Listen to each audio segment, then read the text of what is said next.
Welcome to BitBoy Crypto. We can't let anybody else find out who we are. My eyes are up here. I personally would not advise that strategy. So, yeah. Bugs Bunny or Tweety Bird, how to make money in crypto. Oh, you're killing me. Welcome to BitBoy Crypto, the People's Channel. Show you why today. Home of the BitSquad, the largest and greatest crypto community in all the interwebs. No channel works harder to keep you in the know about crypto. My name is Ben. We come to you live every single day, 11:30 a.m. Eastern Standard Time. Today is Friday, April 1st. Consistent 75 degrees in here. Today's April 2nd. What? It was an April Fool's joke. Oh, that's funny, TJ. Yeah. So I guess let's start there. Obviously, you guys heard yesterday, the SEC is, investigating my early ties to the Ethereum Foundation in 2014. And Dirty Gary Gensler has contacted me and let me know that I got to keep my mouth shut here, or else everyone's going to know that Ethereum paid off the SEC. And so I absolutely cannot say anything about that or say that happened. And we'll see what happens from here, how these ETHGATE people are going to be riding me today. But guys, in all seriousness, though, we do actually have John Deaton coming on the show today. Nice. A lot of requests to have him on. I reached out yesterday and he said, sure. I'm very interested to hear his actual opinion, because a lot of people put words into his mouth, things he may or may not have said or things he may or may not have implied. He sent some documents. I took a look at it. He's going to explain some of that on the show, and he's a guy I respect. And we'll see what he thinks about things today with the ETHGATE scandal and things like that. So 12:15, he will be on. So we'll try to wrap up the rest of the show before that. Frankie Candle is also on vacation today, so he won't be here on the studio. So we're going to rely on me to do charts today. Ooh. Sketchy. Hey, sorry, we had a good run with the charts. Yeah, we did have a good run. I'm not worried about it. Yeah, I think it worked out okay. If we were thinking ahead, we probably could have had Forrest stick around. Yeah. Yeah, we could have, actually. Well, he's going to be coming on around the blockchain at some point, which is pretty cool. So yesterday, as you guys know, some of you do know, I was actually it's the equivalent of the first pitch, I guess you could say, for the Hawks last night. Here, it's me and Angela. What do you think the first comment that people said was about this picture? On Twitter? Yeah. That you don't look very short in this picture. No, they said that she's taller than me. And I will tell you that Angela, great lady, works at UPS, 27 years. Really great. She got to go up there and have her little day. But the thing is that I did notice very early on that she is taller than me. Yeah. So obviously, as you guys know, I am tall, 5'10". Okay. I was actually speaking with the rep last night for the Atlanta Hawks. And she was telling me, she's like, it's always amazing how much taller these guys on the court look when you're sitting courtside. And I said, well, as a tall person myself, being 5'10", above American average height, I definitely can relate to that. And then, of course, Angela came and she was taller. So, but very nicely, really had a great time last night at the Hawks game. And the Hawks won. We're rolling right now. So yeah. Big stuff going on there. Do they still have that 9th spot chance? Is there a shot? We actually, believe it or not, still have a chance if we run the table the last 5 games. Wow. To get the 6th seed and No get way. out of the play-in tournament, which would be fantastic. Because we're outside of the top 8 right now, right? Well, you don't have to be top 8. You have to be top 10 now. Right. And the 10 and the 7 seed play each other, and the 8 and 9 play each other in a one-game take-all. One becomes a 7, one becomes the 8. So it's a little confusing the way they're doing it these days. The number one thing I want to be concerned about is not playing Brooklyn. I just want to play Brooklyn. So I don't care who we play in the first round. As long as it's not Brooklyn, I'll be good. We could beat Brooklyn in a 1 game. I don't think we could beat them in a 7 game right now. But who knows? We'll see what happens. Excited. Always good. Talked to several people at the Hawks game last night. But one person that was at the Hawks game last night was Jordan Davis. And you guys know Jordan Davis? Let me pull up a picture of Jordan Davis for you guys that don't know him. Played for Georgia last year on our championship team. This man is gigantic That's a beast man. of That's a man. Man, right? He's the biggest football player I have ever seen. And in real life, he is also gigantic. He almost makes the 99 look small. He does. He runs like a faster 40 time than Patrick Mahomes. Jeez. Think about that. So he was at the game last night, and I told Bo that I was with, I said, you know, people take pictures of me all the time. I love it. I'm more than happy to do that for people when they want to do it, if that's something they want to do. But like for me, like I'm just not like a picture guy. Like I usually don't want a picture with a celebrity or something, you know. But I told Bo, I said, you know, I really wouldn't mind a picture with Jordan Davis, just because it would be so crazy to be standing next to someone who's so massive. And he's like, man, you should go get one. So Jordan Davis started walking over, you know, and I walked over to him, ready to take this picture. You know, I'm vulnerable at this point.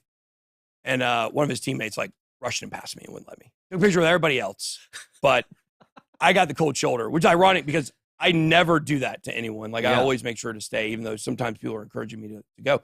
And, you know, it's like, that's what happens when I try. Just like people almost always, when they see me in public, they want a picture with me. That is the thing. Two times ever have I actually been talking to someone and been like, oh, so would you like a picture? Both times they said no. Both times they said no. The only 2 times ever they said no. So, you know, I just thought it was pretty fun. I'm just never going to take a picture or ask anyone for a picture again for the rest of my life. So, which is fine. I don't care that much. But it was cool to see him. It was cool to be at the Hawks game last night. And, you know, hey, we're all ATL over here. So, all right, guys, let's go ahead and get started here. What is going on with the show? 1.45 million subscribers. Here on BitBoy Crypto, we are at 448K, about 6,400 here on Dad Jokes for the Win. And don't forget to follow us on Twitter. Hit merch.com. Make sure that you do that as well. You check out hitmerch.com. It's got a lot of cool stuff going on. What you want me to talk about that today? Yeah, the BitBoy giving for the car giveaway. If you have new submissions. Giveaway is not the right word, but yeah, what is the right word? It's hard. It's hard. We do choose someone, but it's not like a winner. Right. We're not like taking the most pitiful story and you won. Right. Like it sounds like demeaning. So it's like we're trying to help someone that needs a vehicle. That's what we're trying to do. A single parent. So we gave one away for last month. We're picking the winner today, I think, or picking the person today. Excuse me. Right. Recipient. And we need new submissions going forward. So you guys make sure to go, if you know someone who is in need, like a single parent or a person in a terrible situation who needs a running vehicle, a working vehicle, you can have them send an email to, or you on their behalf to nominate them to giving@bitboycrypto.com. And when you do that, you'll get a submission form and figure out how you can nominate someone for that car recipient. We also, we've done so much house cleaning here at the beginning, but we do need to go ahead and do this as well, which is pick our Alien Nation. So you guys know we do not do, you know, we don't do sponsored content on the channel. We give away all of our YouTube ads monetization money to our NFT holders for Pluto Alliance. Each month we pick one Alien Nation from Pluto Alliance and we choose them, and all of the YouTube monetization, which by the way, this month is right about $51,000 estimated for March. We airdrop that to the holders of one of those Alien Nations. So what we got to do here is go to random.org to choose this. We're going to roll a dice, and this dice is going to determine how many times we're going to randomize the list. So it is 6. So we are going to be randomizing this list 6 times. Of course, the black holes are not on here because that was picked last month. So that's 1 time, 2 times, 3 times, 4 times, 5 times, and 6 times. And wouldn't you know, love it. Of course, we choose Uranus. So if you hold the Pluto Alliance Alien Nation Uranus, you will be getting airdropped in BitToken. You know, it gets divided between all the holders. Really excited about that. Real excited about Uranus. Everybody loves Uranus. Everyone does. All right, let's go ahead and let's get into crypto. All right. A lot of stuff going on here in crypto right now. Sure is. Ethereum pumped out of nowhere a little bit earlier today, which was good. But right now coming in 2.139 trillion. I think that's up slightly over yesterday. I think we were at like 2.2 trillion, or excuse me, 2.12. Really? Look at the volume. That's really high, 141 billion. Bitcoin dominance, 41.3%, continuing to slip back down. And this is encouraging that this number is slipping. ETH dominance going up 19.3%. It's going to cost you 56 Paraguays to send an ETH transaction. Bitcoin coming in at 46,500. It dropped all the way down. Didn't it go to like 44.9, somewhere around there? Let's see. Let's take a look. See where it went over the last 24 hours. Low 44.2 actually. All the way down to 44.2. Held 44,000. That was extremely bullish. Was talking to a guy last night at the Hawks game who watches the channel, and he was telling me about how he just felt like if we just ended above 43 for the month, that was the number he was really looking at. Of course, we did. So that is really good news. We did not go below 44.2. And let's see. So that's what's going on with Bitcoin. Ethereum pumping out of nowhere today, up 2%, almost back up to 3,500. Let's see. Solana pumping today. Terra staying about the same. Those are the biggest gainers of the day. It's Steppen. Hey, we know all about Steppen now. Yeah. All about Steppen. It is a fitness app. And we talked to Forrest this morning, formerly with TokenMetrics. He's got his own channel, his own platform now. And he lives here locally. And he is all in on Steppen. He is actually using it. He's making a decent amount of money every day just doing steps. Apparently, this is actually working for people to make money with the app. So, and real quick, guys, smash the likes. We got about 4,000 people in here. We did just give away $50,000. So if you guys like giveaways and stuff like that, smash the likes because it helps more people learn about it. So absolutely. Yeah, Steppen's interesting. It's kind of Ponzonomics-ish. Like as long as new people join, it'll work. If users start to shrink, I don't know how it's going to go, but a lot of times when we see with these new projects, they can run pretty good early, no pun intended. So get in and run with it while you can. Yeah, and it's just an example of there's a lot of ways to make money in crypto outside of just investing in crypto. Like, yes, it's up 282% over the last 7 days. But really what I was interested to find out how he was earning money with the app. He said $800 a day walking his dogs. He did say that. He did say that. That's a now he chunk. Did spend 40K. Like there is tiers of NFTs and stuff, but I don't know. Maybe get the Meta Money guys on it. Medicine Man 1273. My alien is on OpenSea. Do I need to move it somewhere else in order to participate in the drop? No, we just send the BIT token directly to your directly to the address that's associated with the NFT. So and it's not. Is it really on OpenSea or is your wallet just connected? Right. Yeah, your wallet's connected to OpenSea. It's not. That's right where they bought it, and whatever. So, okay. Kevin Jones' wife reported him missing. No, we love Kevin Jones. He got some poor guy. I wasn't trying to roast him at all yesterday. I know. He was getting some stuff in the chat yesterday. Yeah, it was a tough conversation, you know. So but it needed to happen. It did. All right, so Aave up 13%, Zilliqa up again. Now it's up over 300% for the week. Man, a lot of good stuff moving today, and we've been seeing altcoins run a little independent of Bitcoin, which has been, really good to see this week. We've had several that have just been pumping out of control. Zilliqa being, definitely one of those. We have this here, guys. Following the drop, Bitcoin bounces at confluence levels.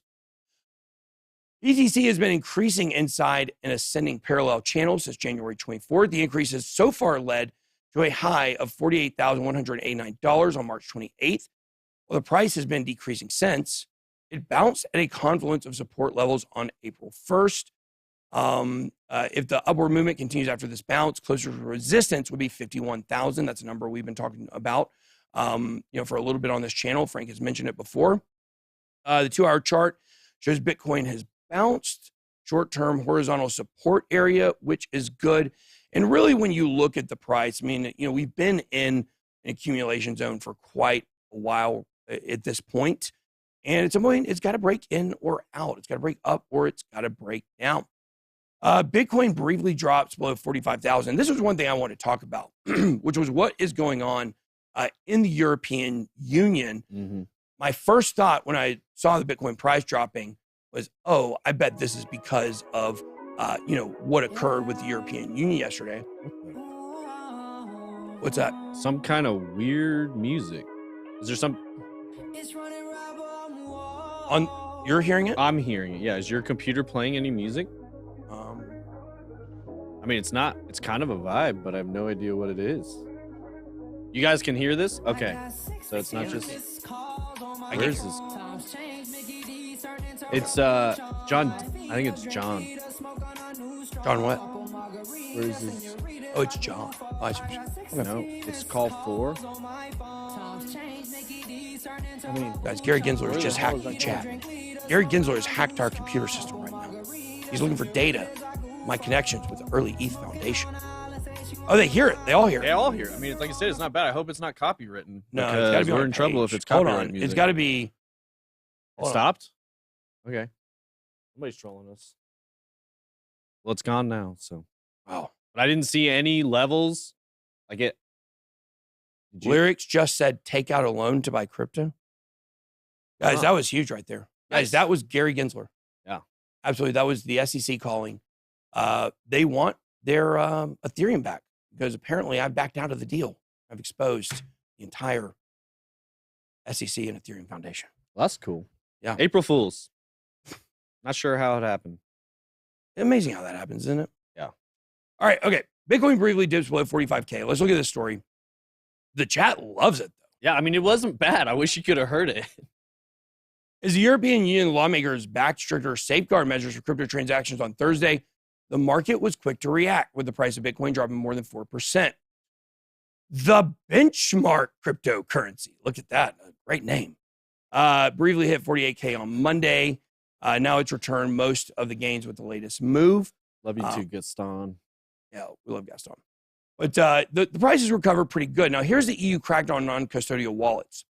The approved proposal from the European Parliament would require crypto service providers, such as regulated exchanges, to obtain and hold personally identifiable information from individuals making transactions using so-called unhosted or non-custodial wallets. But the fact is, make sure, Justin, we'll answer that on Q&A at the end. Thank you for the super chat.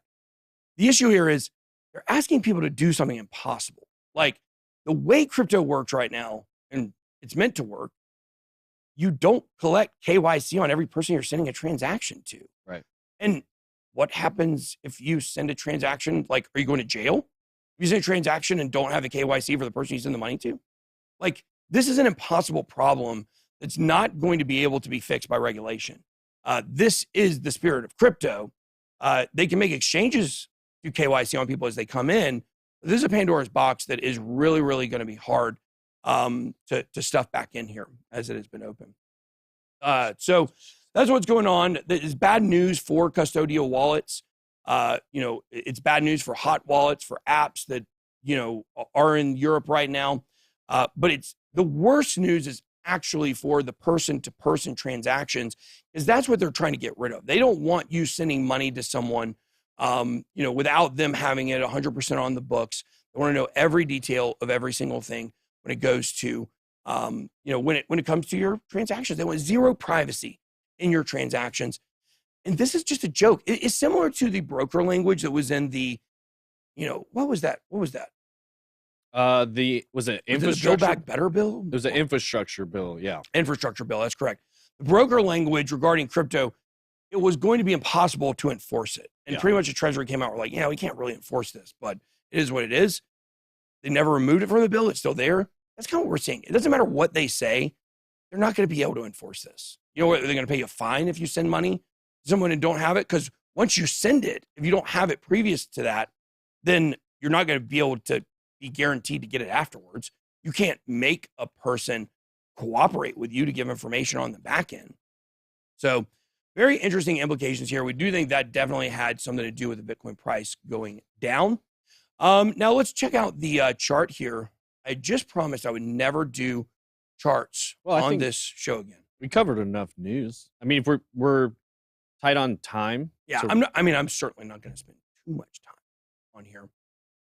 But looking at the daily chart here, just a couple things to point out. Number one, you can take a look down here and you can see, like Frank likes to point out, we are in the green in the money flow. The VWAP has just crossed down below the zero line. So, maybe that is the peak or the valley, of this dip, as we've seen the VWAP dip down below. Maybe it'll find a bottom and bounce back up. That's kind of what we're hoping for. But when you really look at what's going on, like I said, this is bullish accumulation right here. It's higher highs, it's higher lows, it's consistent, And it is a buildup of the market. I mean, I know if we go back and we look at 2018, or excuse me, 2019, nothing like me drawing an inerrant line on here. Yeah, I kind of missed that. I did too. It was fun, man. We had a good run. Yeah. We go back to 2019 when the price pumped over here. You can see there was not like a long period of consolidation. There was a large move up, and then you had a little bit of sideways action, and then a parabolic move up right after that. What we're seeing right now is a much more consistent accumulation. And when you get a consistent accumulation that lasts this long, that is showing you that support is building and that there is momentum building for the price to go up. There's nothing to me right now looking at this chart that in the short term that indicates we're going to get some kind of massive move below the support of this, kind of rising channel that we're in right now. So there you go. That was me and charts. Welcome to BitBoy Crypto. All right, let's move on here. Putin. Everybody loves Putin. Everybody hates Putin. Putin talks tough on gas for Rubles deadline, but flows continue to Europe. So somebody very interesting. Did just drop some breaking stuff. Apparently, it's unconfirmed. Apparently, Ukraine has attacked some oil depots in Russia, or there's claims of that. I did see that on the news a few hours ago. Interesting. Yeah. They're going into Russia? Supposedly. Well, I mean, the thing is Russia's military's really been embarrassed. They've had to retreat to Belarus to kind of, I guess, get some safety and some refuge for a period of time because they're not doing great. The Russian military is not what it used to be. Number one, what it used to be. Well, there's a question is, was it ever what it was claimed to be? Sure. We don't know. That's the thing about a Cold War. That's the thing about nuclear tension is no one ever does anything. Would this have happened back then? In the 80s? Hard to know for sure. But look, back to the story here. Vladimir Putin has sought to ratchet up the pressure on foreign buyers of natural gas, telling so-called unfriendly countries to pay in rubles Friday or have their supply cut off. Perhaps surprisingly, the leaders of Germany and Italy appear unfazed by his rhetoric. That's because they believe European customers won't be bound by the Kremlin's new mechanism and can instead continue paying for Russian gas in euros or dollars. They're basically saying we're going to call the bluff. It's just amazing to me they're still buying from Russia right now. Does someone call me a Russian sympathizer? No, they said your assistant, which I don't know who they were talking about. Who were they talking? I don't know. I'm so confused.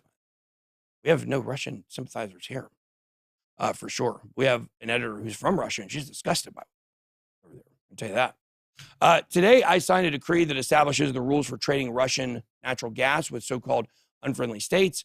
We offer a counterparty from such countries a clear and transparent scheme, yada, yada, yada. And then, of course, we have more news around this. I mean, this is a big story going on in the macro, the geopolitics of the world.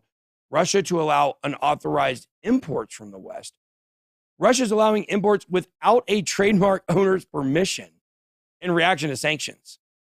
Basically, what Russia is saying here is, hey, if you want to do business with us, we don't care if you're legit or not. You got money and products, that's what we care about. Prime Minister Mikhail Mishustin approved parallel imports as part of a fourth package of support for small and medium-sized businesses.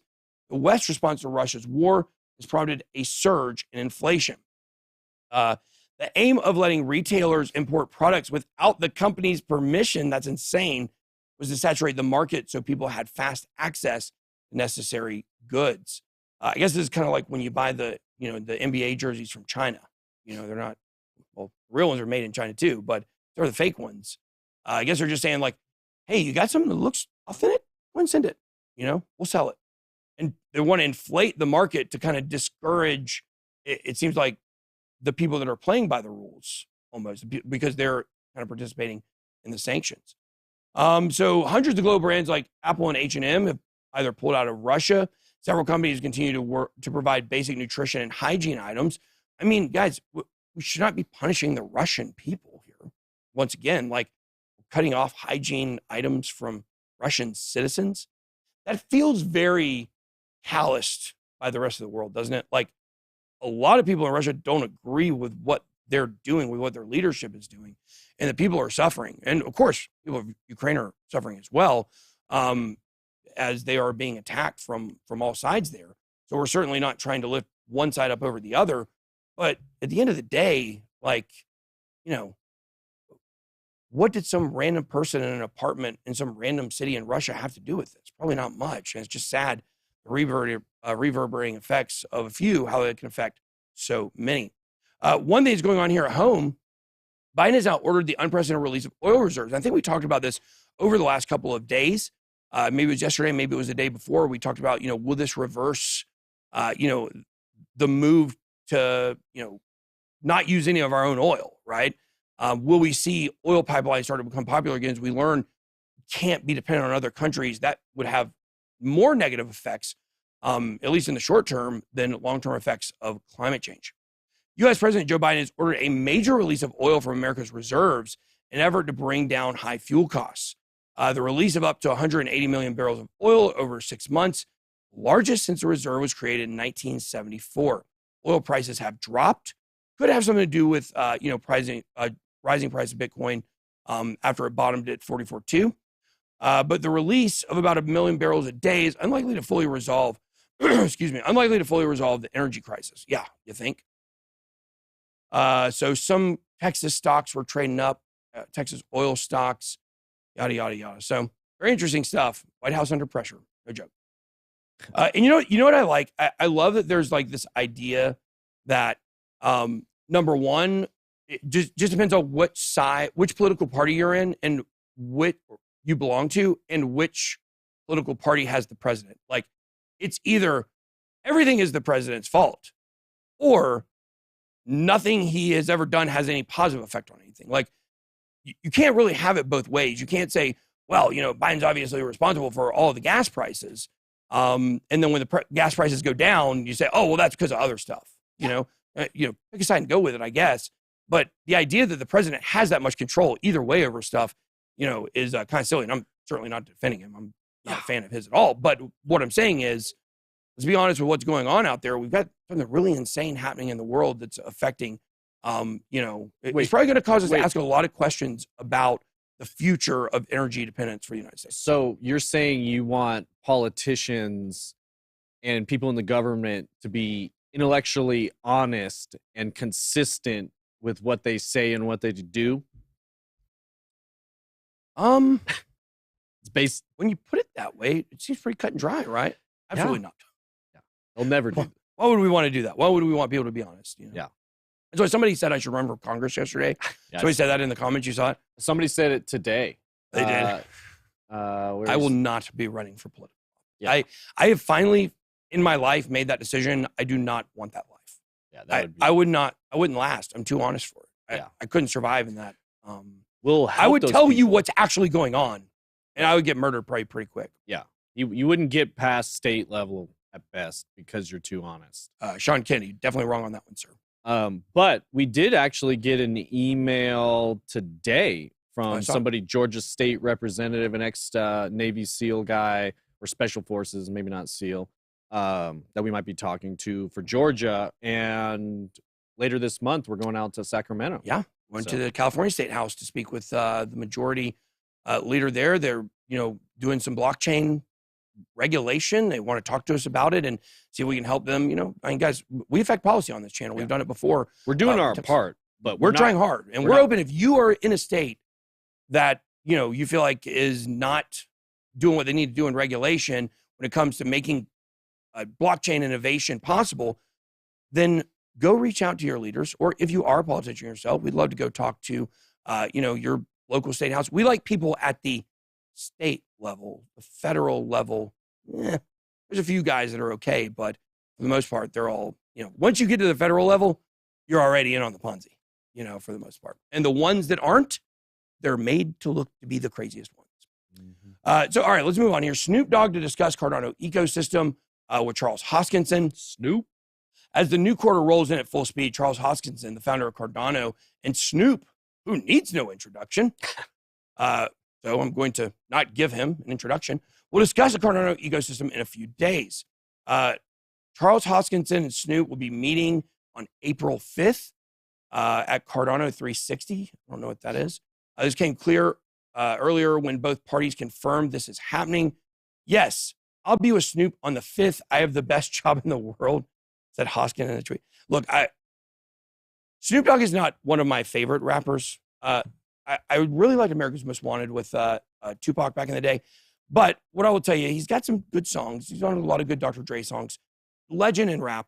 I can honestly say, like, if I went and had a talk with Snoop about blockchain, I don't know if that would prompt me to say I have the best job in the world. I think there's a lot of other great things about, being the leader of Cardano that's got a lot of benefits. He's probably about as tall as Snoop Dogg, but, 2 Chainz was there last night, and he walked out at the same time I did. Got a glimpse of that Lambo out of the park. They set us up good in the VIP parking over there. So I don't know. I don't know if 2 Chainz knows who I am. He was supposed to be on the show, by the way, at one point. Really? Yeah, he was supposed to be on the show, something about NFTs, but it was right before Young Dolph died. He's very close to, and Young Dolph died, and that sent him kind of in a tailspin, and he canceled like a lot of stuff around that time. So it's very unfortunate. I do love 2 Chainz. Fan. Okay, Snoop said he expects it to be fun. No, Snoop did not say that it's the best part of his job is meeting with Charles Hoskinson. But, if Charles takes him out to the garden, I'm sure they can find some commonalities there. Legendary rapper and arguably one of the most recognizable people on the planet is a vocal proponent of NFTs. What? That's definitely Snoop. Arguable. Most recognized person on the planet? One of the most recognized. I guess. He's pretty recognizable. I mean, I know he is, but I don't know. I wonder, I'd put like LeBron James. Well, athletes, obviously number 1. Right. Like he's nowhere. I wouldn't put him in the same sphere as LeBron James, but maybe he is. He's in the 0.0001% or less, I'm sure. Yeah, I guess. Yeah. So that's a big claim. Yeah. Well, Snoop, I got one too. I met a bunch of guys last night at the Hawks game who own Bored Ape Yacht Club. NFTs. Did we ever find out if there is? I think there is something going on in Miami. Oh, there is. So we should figure out if we want to do that. Speaking of Miami, we do have, if you go to b.tc/conference/Bitcoin week, you can get to it at the top of the Bitcoin 2022 link here. If you scroll down, you find this. Here it is. Bitcoin Week external events. First one, Rare Vibes AV Club, Bitcoin Week kickoff party.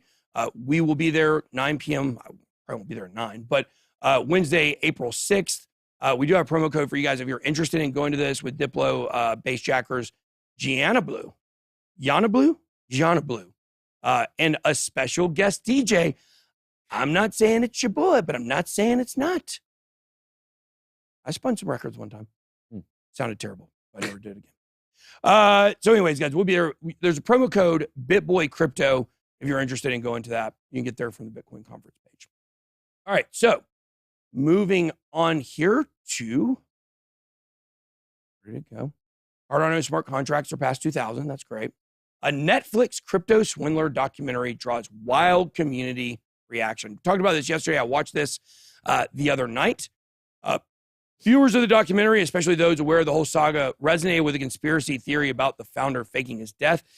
When you watch it, if you know the story, you know the story. If you don't, you don't. I definitely felt like they portrayed that aspect of it. That is not the case. That, almost undoubtedly he did not, fake his death. Hard to say for sure unless you exhume the body, which I don't know why they wouldn't do that. Just go ahead and do it with all that money kind of riding on the line. But they felt very strongly that when they went to India and spoke with the doctor that he was being honest and he remembered him. But doesn't mean they didn't bring a guy in that kind of looked like him either, Right. So, hey, white guy from Canada, blonde hair. I mean, you could, find a lot of people that will probably match that description. It'd be really hard to separate, two guys from Canada with blonde hair. They all look the same, right? They're all Jesse Powell. They're all Gerald Cotton or Jesse Powell, I think. Yeah, blonde hair, blondish. Netflix's new crypto documentary titled Trust No One, The Hunt for the Crypto King was released on Wednesday amid much fanfare. The documentary is based on the mysterious death of the now defunct crypto exchange Rodriguez, the ex-founder. And I told you guys when I watched this, I didn't really learn anything new because we covered this story rigorously on the channel. Can you change that XRP update to say XRP versus ETHGATE? Sure. Yeah, should. Well, let's make sure it doesn't say XRP update. Always say something different. Okay, along with him, he took away the whereabouts of the keys to crypto wallets containing around $250 million worth of crypto. I tell you what, I did learn one thing, which was his history on Black Hat World, which is a site I used to use all the time. Not because I was a hacker or anything nefarious, but it was a way to kind of, they would show you shortcuts to kind of get around, to be able to post on different websites and stuff like that. A little bit about social media early on. I thought that was kind of interesting when they showed his connection to that and some of the things. It's basically like he just came up with this idea like, I want to do a crypto exchange. And then a couple months later, it was live. And it was all just because it was all coding and there wasn't actually anything happening on the back end with the money. So, by the way, everybody in the chat that's going off about my statement right now. Which statement? Basically just questioning that he would be one of the most recognizable people in the world. I'm not saying he's not recognizable. Obviously, a lot of people know who Snoop is. But you guys, I pulled up the list, like just top 20. He's not even on the list of top 20. Well, he's definitely not top 20. That's kind of what I'm saying. Yeah. Like, arguably one of the most recognized. He's right top 200. Yeah, exactly. That's kind of what I was saying. His strength, when being compared to others on the list, is he is very distinguishable as a human. He's a very unique looking person. Well, and he's put a lot of effort into staying culturally relevant. Like, obviously, but there's some huge people that, you know, Justin Bieber, J-Lo, you know, Ariana Grande, Oprah, Donald Trump, Biden, Kim Kardashian. Ariana Grande over Snoop? That's what it says. I'd probably take Snoop over Ariana Grande in terms of Cristiano Ronaldo, definitely Tiger Woods, Elon Musk. You know, there's some big ones. Well, you know, when I was a kid, I was in the 9th grade and we had this in our psychology class. We had to come up with this list of like the top 100 most influential humans in the history of the world. You know, it's hard to do. It's extremely hard to come up with that list. It sounds easy, but when you start actually like naming like who's more popular than who and who had more impact, kind of hard to measure that stuff, you know. But like Ariana Grande over the last few years, probably well above, I don't know, maybe not well above Snoop, but more relevant. But over the long term, Snoop's got to be way more known than Ariana Grande. It's a very distinct, you know, group of people that know who Ariana Grande is. Basically, people like pop music about it, or Sam and Cat. Yeah, all I was saying is to me, it's not debatable if he's in the top 5 or 10. No, clearly no, top. I would never argue that. Clearly top 200, but it just saying he's one of the most. TJ Matt his invite to the cookout revoked. That's funny. Oh, you know, TBS, like they would show like the same movies over and over again. Cookout, watching it on TBS back in the day. That's a really Eve. You guys remember Eve when she was relevant? Very funny movie. Bored Ape Yacht Club Discord server hacked after ticket tool exploit. Server Discord, several Discord servers, including that of Bored Ape Yacht Club, have been compromised. Hackers appear to have exploited a recent ticket tool Discord bot update, post phishing links across multiple servers. A Discord-related security breach has resulted in high-value NFTs being stolen. The Discord servers of, Bored Ape Yacht Club Doodles and several other NFT collections were compromised. Let's see here. Mutant Ape Kennel Club. I've got one of those. Let's see. A message appeared informing users of Mutant Ape Kennel Club collection and posting a fake minting link. Unsuspecting users who clicked the link signed transactions that gave the hacker the right to transfer their NFTs from their wallets. It wasn't an April Fool's Day joke. What a horrible day to get hacked on. The hacker has posted similar messages, yada, yada, yada. So very interesting stuff going there. They put out this tweet here. Stay safe. Do not mint anything from any Discord right now. A webhook in our Discord was briefly compromised. We caught it immediately, but please know we are not doing any April Fool's stealth mints, airdrops, etc. Other Discords are also being hacked right now. Let's retweet that so people see that. You know, one of the biggest disconnects, Snoop is top 10. Come on, Colin, you're smoking crack. Smoking crack if you think he's in the top 10 of most recognizable people. There's no way. So one of the big disconnects in crypto is getting information to people timely so that they know this is happening, right? Like they put out this tweet and that's great, but you got to be on Twitter at that time to see it. And if you see it on Discord first, and you're inexperienced, you don't question a lot of things because you haven't been around the block yet in crypto, you know, it's really easy to fall for stuff like this. So you got to be careful out there. Yep. 3 minutes. Yep. 3 minutes? Till 12:15. It says 12:11.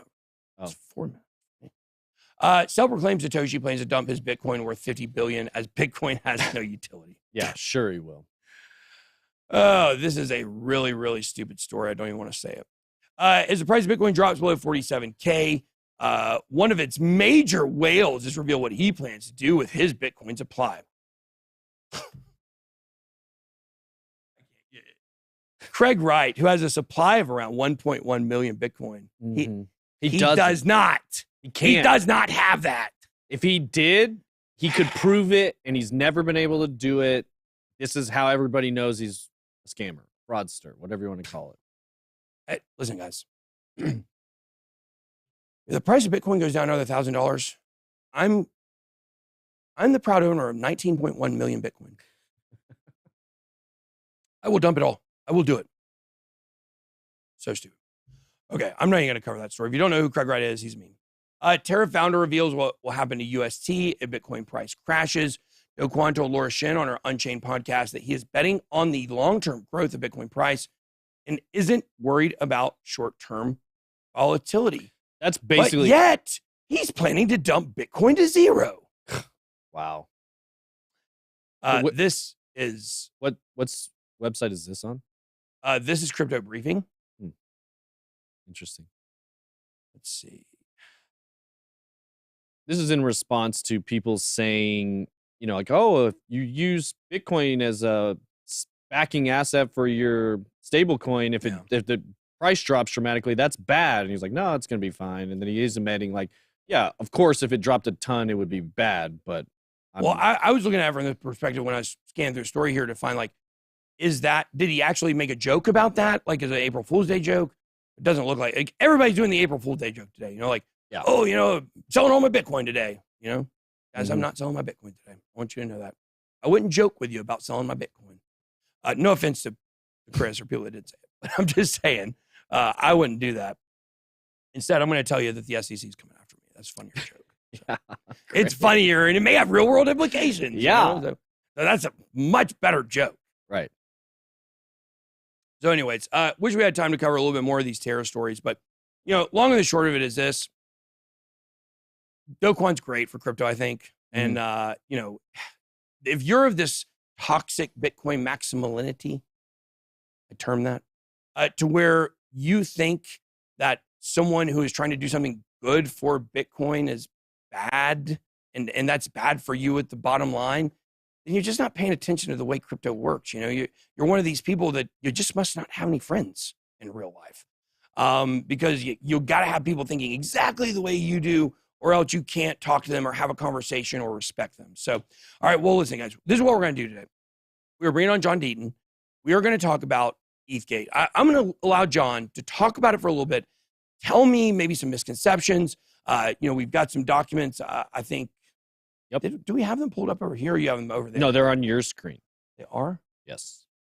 I don't think they are. Oh, yeah, one is. Yeah, they that's both are. I found them. Okay. I'm going to move to the end so I can pull them up easier. What? Oh, okay, that's fine. I can log myself in a vMix. I've done this show before. It's not my first one. Not my first rodeo. Fell off a whole turnip truck. It's a normal one we use for Yeah. Oh, there you go. Okay, perfect. All right. We'll be bringing you on right now, John. All right. What is up, John? What's up, Ben? How you doing? Oh, I'm doing pretty good. TJ, I'm hearing an echo. Okay. What are you hearing? I'm hearing. You're hearing yourself or you're hearing John?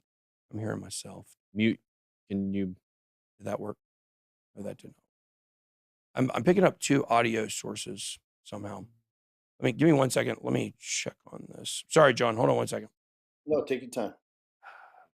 You guys know, like when you're on a phone call and you hear yourself, it's the most annoying thing. It's so hard. So I hear myself in my own ears every day, the whole time I talk, and I've gotten much better at talking through it. But if you ever hear me stumbling over very simple words, it's generally like maximalism. It's because I'm hearing myself say it on a slight delay. Let's see if that works. Can you hear me on there? Yes, we can hear you. You can hear me? Yes. Can you hear me, John? I can. Okay, perfect. Yeah, I fixed it. Okay. All right, John, listen. I've been getting raked over the coals on this ETHGATE thing. And I'm just not buying into this gigantic conspiracy. And look, there's certainly been other things that I haven't bought into at first and it turned out to be true, but vast majority of stuff I'd say came out the other side. So first of all, if you could just briefly explain like what ETHGATE is, and then we can kind of go from there. Sure. Thanks, Ben. Always a pleasure to be on here. Listen, the first thing to do is define what we're not claiming. We're not asking the SEC to go after Ethereum. I've made it clear. People call me the XRP attorney. I'm on record as saying I own more Bitcoin than Ethereum than I do XRP. So I'm clearly not attacking ETH itself. I also went on record, Ben, to let people know if the SEC had sued Consensus and Joe Lubin and Ethereum Foundation and argued that ETH today is a security, I'd have filed the same case that I filed related to XRP. Yes. But there are massive, and when I say massive, that's not hyperbolic. There are massive conflicts of interest and gross appearances of impropriety. So this is where we start. We start with the most non-conspiracy theorist there is, Joseph Grunfest. And I went through FOIA and I litigated with the SEC to get a copy of the letter that he sent to Jay Clayton and the other commissioners. And I sent that to you, just so the audience know. Joe Grunfest is a lifelong Democrat. He was a former SEC commissioner. He's a professor of Stanford Law School. Acted as liaison with the ETH founders and the SEC. He helped Ethereum to show that ETH isn't a security. All right. But he's also, when he found out that they were going to file this lawsuit as they were all walking out the door, when I saw Jay Clayton walking out the door, Bill Hinman walking out the door, the director of enforcement, Mark Berger, walking out the door, the director of trading and markets, all walking out the door. When he learned that, he sent a letter to them saying, listen, there's no reason for you to file this case as you're walking out the door. XRP's been traded for 7.5 years. There's no fraud being alleged, no misrepresentation being alleged. There's no reason for you to do this. He also said, by the way, there's no distinction between ETH and XRP as it relates to the security or non-security status. And he said in that letter I sent you, he said in the history of the SEC, there had never been a mass exodus of senior personnel behind an enforcement action as they're walking out the door. What do you know what page that's on? Yeah, and Professor Grunfest also said, if you file this case the way you're doing it, you're going to destroy innocent holders who have no connection to Ripple. And it was Joe Grunfest himself who said the SEC's use of its discretion will come into question. He questioned the motives behind the lawsuit. Yeah. So when you take that first step, next step, look at the facts. XRP traded for 7.5 years. FinCEN in 2015 says it's a virtual currency and they need to comply with banking laws, not security laws. In 2013, the SEC wrote a memo on XRP and whether it was a security. They did not recommend an enforcement, which means they did not find it was a security. And that's June 13th, 2018. Hinman gives his speech. He does not include XRP, but what we've learned, Ben, is that there were 63 emails, 52 draft versions of this speech. And Ripple, in their letters to the judge, has implicated that it may be that XRP was originally included in that speech, possibly that there was a finding that XRP itself should also be given this regulatory clarity. All that happens, Hinman doesn't give XRP the clarity, gives ETH. We find out he collected $15 million from Simpson Thatcher, a member of the Enterprise Ethereum Alliance, while he was at the SEC. We learned that the Deputy General Counsel of Consensus was from Sullivan and Cromwell. That's Jay Clayton's law firm. We learned that Jay Clayton directed Hinman to contact Joe Lubin and Consensus to have a meeting. They had a meeting on December 13th, 2017. We learned that they had 4 more meetings all the way up to June 8th, 2018, 6 days before the Hinman speech. He does not give XRP the clarity. He then goes on TV and says when he sees Ethereum, he doesn't see a third-party promoter. But he had met that third-party promoter at least 6 times in 6 months. We learned that Jay Clayton went to Chris Dixon at A16Z and said to Chris Dixon, put together a working group and write a memo of what you want the SEC to do. Chris Dixon gets Perkins Coie, which is a member of the Enterprise Ethereum Alliance, to write the speech. An attorney called Lowell Ness writes the memo, sends it to Hinman, and went on record. We have a video of him saying that Hinman followed his speech. Ben, where does Hinman work today? He's a partner with the very people who helped write the speech. In the memo, the only altcoin mentioned is ETH. No other altcoin. So that's massive amount. One, he's collecting 15 million from the Enterprise Ethereum Alliance firm. 2, the people that helped give ETH write the speech that gave ETH the free pass, he's now a member, a partner with those very people. Now, some people could say, well, that's just the revolving door of the SEC. Well, what I sent you to show you how big a deal this is, I sent you an email that an independent organization called Empower Oversight, has nothing to do with me or anyone else. They saw these conflicts of interest and they sued the SEC. At first, the SEC denied having any of these documents. Then, after litigation, they had to admit that they had over 1,200 emails between Bill Hinman and Simpson Thatcher. And what I sent you was just one email where a partner at Simpson Thatcher says to Hinman, we want to have an ad hoc meeting and we want you to come and present.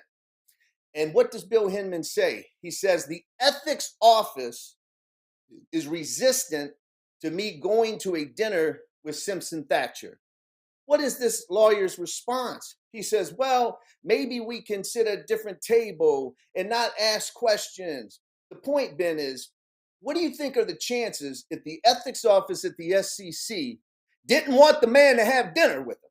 What do you think are the chances that they gave clearance for him to give a speech that gave ETH a free pass while collecting 15 million? It goes deeper, right? We know that the Deputy General Counsel of Consensus was a partner with Jay Clayton at Sullivan and Cromwell. We know that they had those meetings. Jay Clayton, through Consensus, organizes the merger of Quorum and Consensus in August of 2018, 4 months before the lawsuit. And so when you add all of these things up, and then of course Jay Clayton goes to One River. What did One River do? They made a $1 billion bet on Bitcoin and Ethereum in October of 2018, 4 months before the lawsuit. So when you add all these things up, you have to ask yourself, why did Bill Hinman give the speech? Why? Because the SEC has said it was only his personal opinion. It's not official guidance. Well, why is the man giving his personal opinion? Because you can't get any other commissioner to comment on ETH or any other specific token. Why did he do it? And so I'm not saying that there's absolute proof of a criminality. What I'm saying is that there needs to be an investigation into that decision. Why was that decision made? Because today, no one has answered the question. Even former enforcement officers of the SEC, a guy named Jim Polk, said, well, I'm not going to get into all that conflicts and stuff, but I don't understand why the SEC brought this case. Well, until someone gives a viable explanation as to why this lawsuit was brought, the only thing we have is it looks like personal gain. And so that's really, in essence, ETHGATE. Some people, when you get on Twitter, they'll say, oh, they were bribed, or did this, or they did that. There's no proof of that.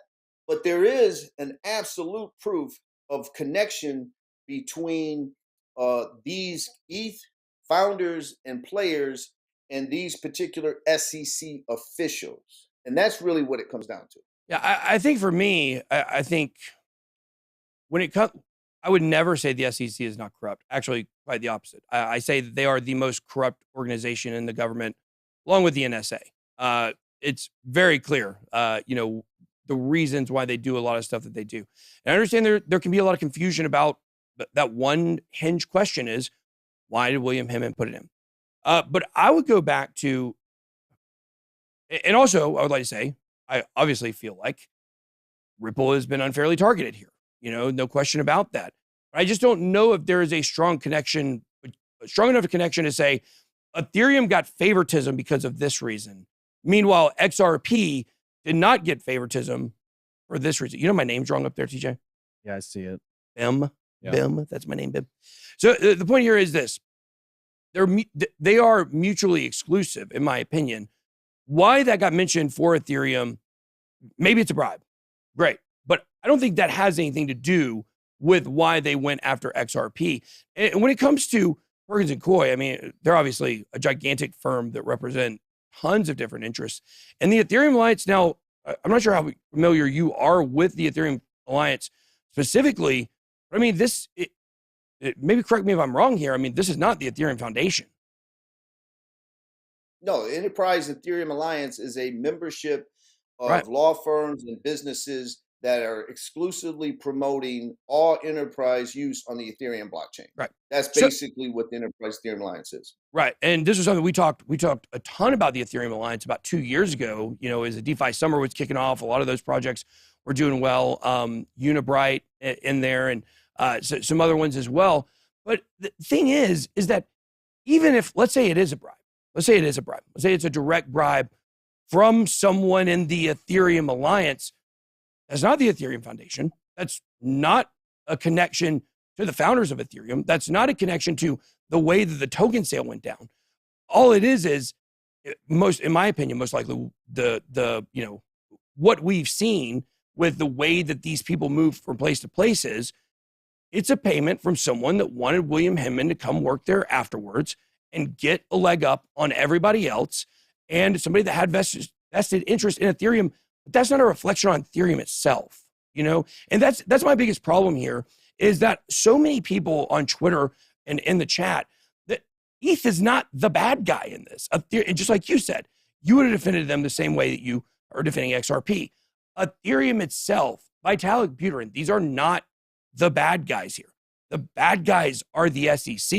Right. And I think for me, like I said, I think making that distinction, there's a lot of people that seem to be in this community, this XRP army, that cannot distinguish Ethereum as a project versus what some people who work on the Ethereum blockchain in different aspects, such as consensus and MetaMask, the relationship that they might have is different than the relationship that the founders have to the beginning of the project. You can do something extremely criminal, on Ethereum and not have anything to do with Ethereum itself.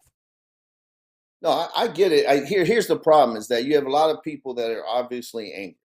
And 100%. What's happened Yes. is when the XRP sleuths went out there, then they uncovered things. So, for example, they uncovered Vitalik in 2013-14 saying we have to avoid the SEC. We're going to go to Switzerland to avoid U.S. regulatory. When you see Joe Lubin, and it's on video, saying we're going to use pseudonyms and you can be a whale, and if you want to put millions into the ICO, we can disguise your identity.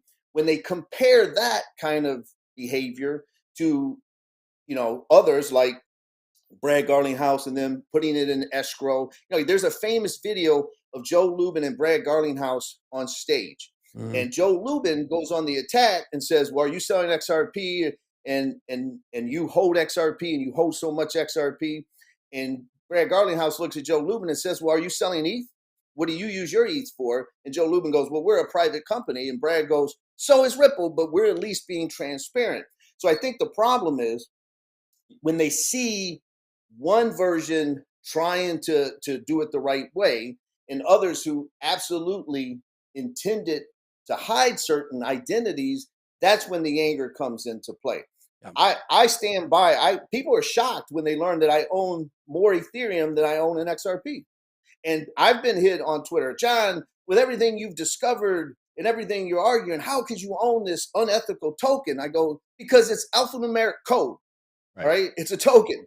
I can distinguish the token in an investment from this or that. I've even said in the beginning, Ben, I've said that Joe Lubin, he did what anyone would do, right? You want to get that connection with the regulatory. You want to get forbearance. You want to get regulatory clarity. You have shareholders. But the problem is Joe Lubin is on video after video before the speech saying some tokens are going to be taken after and the SEC is going to come after them. He said things in the speech before the speech. Mike Novogratz is on record 9 days before the speech saying, I bet dimes to donuts that the SEC will say ETH was a security, but isn't today. That's exactly what happened. Yeah. How does he know? Bill Hinman gave only Jay Clayton a copy of the speech. Crypto Mom herself didn't get a copy of it. Why? Well, at the deposition, Bill Hinman says, well, I didn't want to hold up the process, so I only gave it to Jay. So there's just all these connections, and you got to remember consensus. Joe Lubin constantly saying XRP is not a competitor, XRP is not a competitor, and then he buys Quorum and the JP Morgan coin, which is a direct competitor to XRP. And he's on record saying after the speech that the SEC is not going to give clarity to any other token and that ETH has a regulatory advantage over all the other tokens. These are things that have been said over and over. And so I think you get the anger from people when they're like, wow, they were doing all this stuff to disguise identities and who's whales and who are not the whales. And Ripple did it this way. I don't get in all that. I tell you this, if the ethics office of the SEC has a problem with the man going to dinner with the firm, then were they consulted before he gave the speech? I guarantee you they were not. I guarantee you, write it down, Ben, when Bill Hinman answers this question about the Enterprise Ethereum Alliance and at $15 million, I guarantee you he claims, well, I didn't even know that my law firm was a member of the Enterprise Ethereum Alliance. It's guaranteed, because if he admits it, he will have to answer the question, well, shouldn't have someone else given the speech? Right? Why did you get a speech? Do you agree that it looks awful bad that you gave regulatory clarity to one token while you're collecting millions from a firm that's devoted to the promotion of that token? Don't you think it looks bad that you gave ETH and only ETH with Bitcoin a free pass and you used the memo from the ETH investors and now you are a partner with those same promoters, right? And so when you get all that, it just looks bad. It doesn't smell the taste. It doesn't smell the. It doesn't smell the taste test. Definitely don't smell the taste test. The sight test, just like XRP doesn't pass the Howey test. Sure. And that makes sense for people to be angry, but it sounds like most of the anger should be directed towards the SEC, not Ethereum. Absolutely. We're in agreement. We're in agreement with that. Yeah. I do not promote the SEC suing anybody individually. I do not promote them going after any other tokens. The SEC is the enemy, plain and simple, from where I stand for it, you know. And so there are going to be members in the XRP community who are going to go down it's XRP versus ETH. I have a t-shirt. You're going to see me at Bitcoin Miami that says Crypto Maximalist. I have Bitcoin and ETH and XRP on the shirt. We'll see if I'm celebrated or stoned. Some people celebrate by getting stoned. But what, John, I think it's been very fascinating, a lot of the points you make. And I knew when I brought you on today that we would be much closer in opinion than, people have made this out to be. I think at the end of the day, and I said in that long thread that I made about the situation, the whole thing is people are angry. People are extremely angry in the XRP community. And now, as Ethereum is building up momentum again, it looks like about to possibly take off. And once again, here the XRP holder is left holding the bag still after all these years due to the SEC's enforcement actions. The SEC is the enemy. We have to do whatever we can to get crypto regulation out of their hands. And I think we're seeing it. I think they botched this case up so badly that there's no way that they're going to end up with more power after this. They're going to end up with less. We know that from the executive order from the president. He's trying to call in other organizations to help regulate crypto as well. And, this is a disaster from the SEC from start to finish. I think, when it comes to these payments, what people have to understand is none of what you just said is abnormal. Like, none of what you talked about is abnormal in the SEC world. It should be. But What it's now? not. I said it should be outside normal. It should be, but it's not.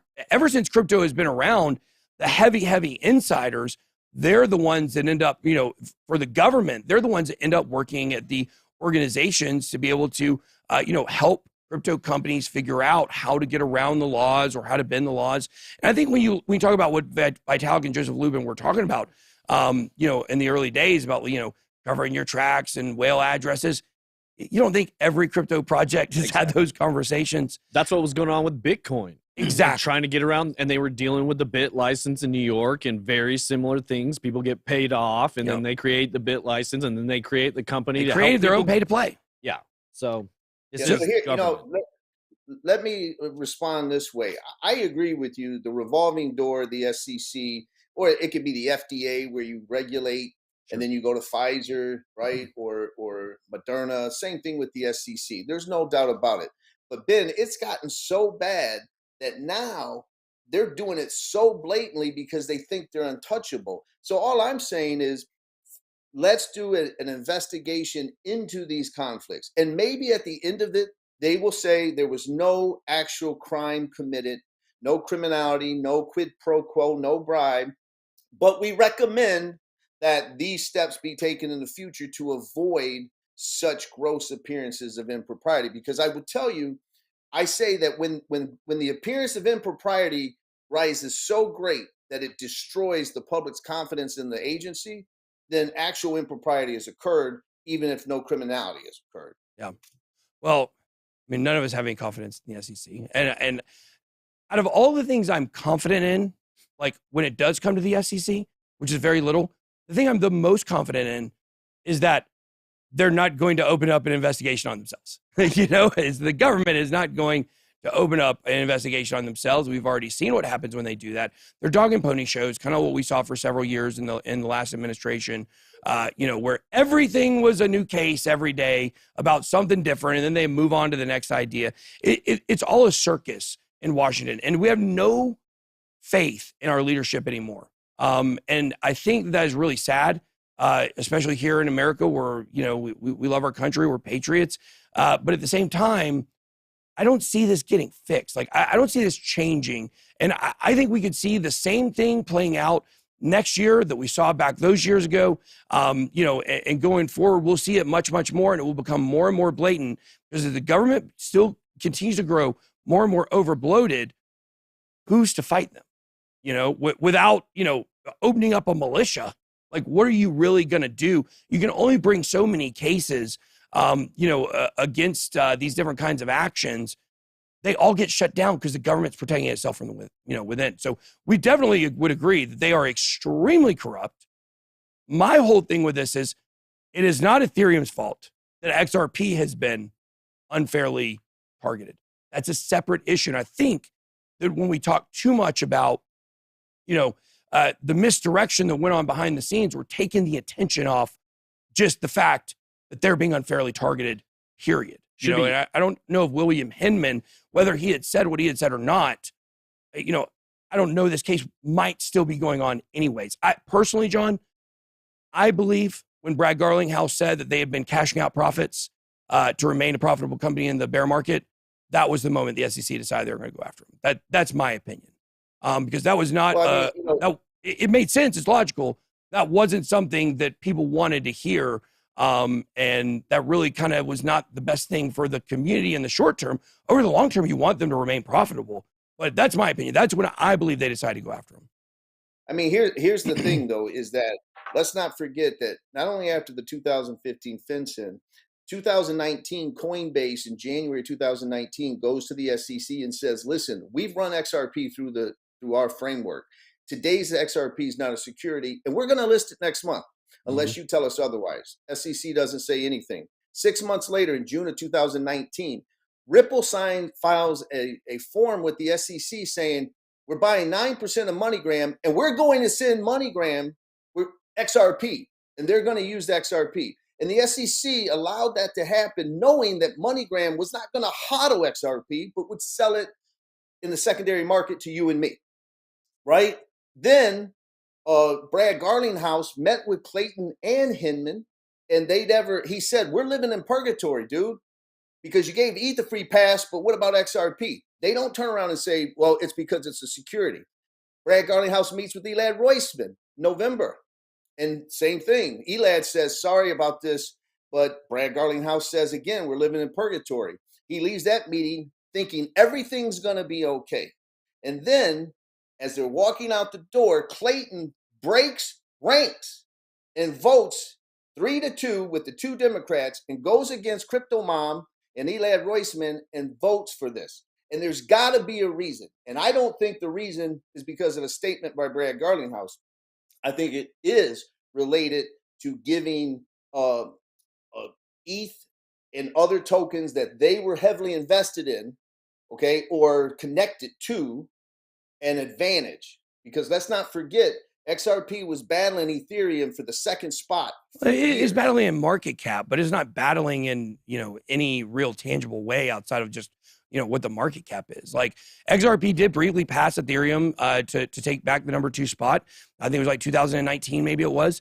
Very brief. It went back down again. Of course, before Ethereum came on the scene, Ripple was, tops. But I think at the end of the day, like, I just don't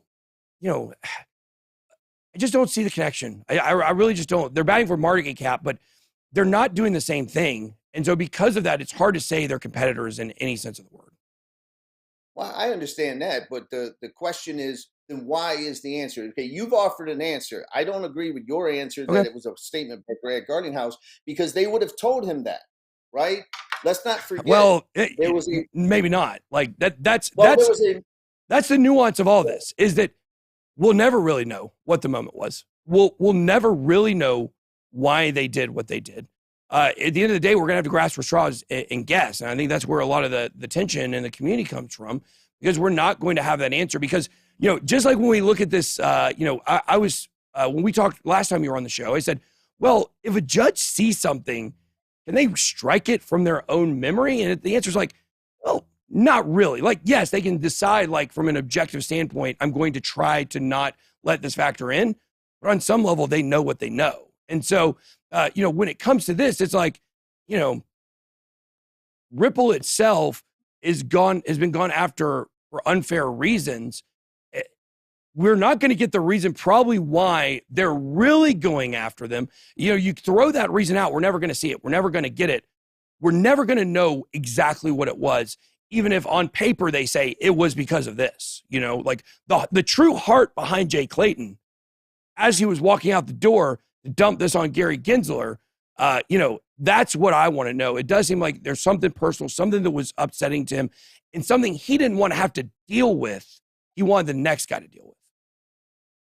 No, there's no doubt. But like I said, when we all boil it down to it, I think what gets the XRP army upset is when people say, oh, this is just a conspiracy theory, because then Joe Grunfest is a member of that theory. And he's now a conspiracy theorist, and he helped ETH. You know what I mean? And that's why I started, when we began this discussion, that's why I started with him, because he said that, this looks awful, and this is going to raise obvious concerns, and hundreds of thousands of people potentially are going to be damaged. in a non-fraud case. Why are you doing this? And to this day, they haven't. Jay Clayton got on TV because the XRP army had hit the morning people at CNBC, Becky Quick and Andrew Ross Sorkin and them, and they had Jay Clayton on. And do you know what he said? He went up there and they asked him about the conflicts, and he said, listen, I can tell you that all my post-SEC employers I met after I left the SEC. Well, we know that's a lie because we have a calendar. Of course it's a lie. How stupid, yeah. We have a calendar, and he met with Apollo Group several times. I mean, it's just... This should be called SEC Gate. This should not be called ETHGATE. This should be called SEC Gate because the corruption of the SEC is so deep. And it runs so fluid throughout. Everything in the investing world basically runs through the SEC at some point. They put their hand on everything. They hate when they can't control stuff. They do things for spiteful reasons. And they can't ever really back up their own arguments, but they're the government, so most of the time they win. It's definitely been refreshing to see Ripple get a lot of wins in this case. I think the settlement is still coming. I think at the end of the day, we just have to put the focus on where it needs to be. The focus is not Ethereum paying off the SEC. The focus needs to be on the SEC takes money and bribes from every single place they can gather money and bribes for. A lot of people make the argument that actually the CBOE and the CME actually run the SEC 100%. They just do what they're told. So then when you look at it from that perspective and, you look and see that, ETH futures were a lot closer than XRP futures, maybe there's something there. It's just hard to make a true connection and say, this is definitely what happened here. And Ethereum is a reason that XRP didn't go after. I think they're all just idiots. I think everybody on the SEC is an idiot when it comes to crypto and blockchain. They're flying by the seat of their pants. We got a bunch of old people regulating a technology that they don't even use and can't possibly grasp, and they're getting money coming in from every possible direction. But it's really hard to just wrap your mind around how deep and corrupt the SEC is. That's what the focus needs to be on. And to be clear, like I said earlier, the Ethereum Alliance and members of the Ethereum Alliance are not the Ethereum Foundation. And so there could certainly be some corruption and bribes going on there, but it doesn't mean it was on the behalf of the foundation or had anything to do with that. Yeah, listen, this would never be an issue if it wasn't for the SEC unfairly going after XRP. And not just XRP when Ripple sold it in the early years, but this ridiculous claim that XRP sold by MoneyGram, knowing that Ripple was going to do it and allowing it when they sold it to you and me, that's also an unregistered illegal security. And all that anger has caused it. And so when people go in and you could go through the video library that I put together and you see Joe Lubin get up and sort of brag about certain things, it angers people. But I stand by what I said. If the SEC files a case tomorrow claiming that Ethereum is a security, I'll be the first person to file a lawsuit against the SEC. Yeah. So well, John, you and I may disagree on a few of the nuances, but we're going to agree on the overall issue. Yeah. For me, I just need to see like an absolute connection. If not, it's conjecture. And I understand it doesn't look good, but we're starting with the premise that XRP is being or Ripple is being unfairly targeted, which we agree with. But that premise doesn't necessarily mean that, there was, this is the reason why. It could just be something that, who knows, maybe Brad Garlinghouse said something to Jay Clayton's wife at dinner. Who knows why they really are going after him, other than they just don't like him, I guess. But John, thank you so much for coming on. Last thing, people want to know, what motorcycle do you ride? Harley, of course. There it is. Of course. There's the answer. Right. Is there another one? No, they were just curious in the chat. They wanted to know. Yeah. John Deaton, a Harley man. I can see it. Well, John, love having you on the show today. Always a pleasure. Absolutely. I'll buy you a beer down in Miami. Okay, man.